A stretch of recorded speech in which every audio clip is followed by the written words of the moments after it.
بسم الله الرحمن الرحيم، والصلاة والسلام على أشرف المرسلين سيدنا محمد النبي الأمين إلى يوم الدين.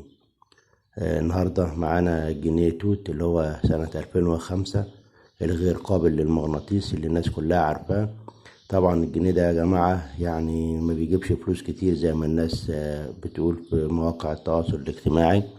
الجنيه ده مثلا ممكن يجيب 15 جنيه ولا 20 جنيه، لكن ما فيش المبالغ الكبيرة اللي الناس بتتكلم عليها 300 جنيه و500 جنيه والافات الجنيهات والكلام ده. طبعا الجنيه طبعا منه مش موجود وشاحح. طبعا الناس بتتكلم فيه ان هو بيجيب مبالغ كبيرة يعني، لكن الجنيه ما بيجيبش مبالغ كبيرة ولا حاجة. هو بس ايه، عملة تعتبر نادرة دلوقتي لعدم وجودها فقط لا غير. طبعا مع مر السنين ممكن يعمل فلوس بعد كده، مع مر السنين مثلا بعد مثلا 20 30 40 سنة ممكن نتكلم في مبالغ كبيرة زي ما الناس بتتواصل وتقول الكلام ده. لكن طبعا هو دلوقتي ما بيجيبش.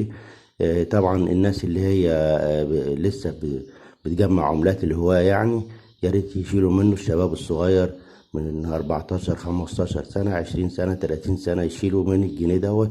ممكن بعد كده يعمل معاهم فلوس إن شاء الله في وقت طبعا إيه لا بأس به. طبعا الجنيه غير جبر المغناطيس زي ما قلنا. طبعا 2005 عفوا.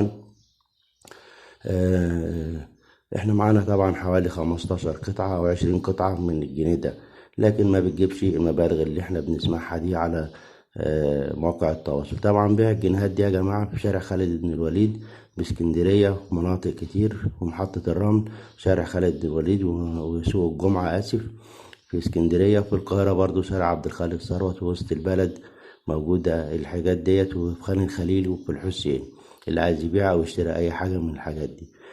فضلا وليس أمرا الاشتراك بالقناة وتفعيل زر الجرس بالكل عشان يصلكم كل جديد إن شاء الله. وكل عام وانتم بخير، وما تنسوناش باللايك الجميل بتاع حضرتك.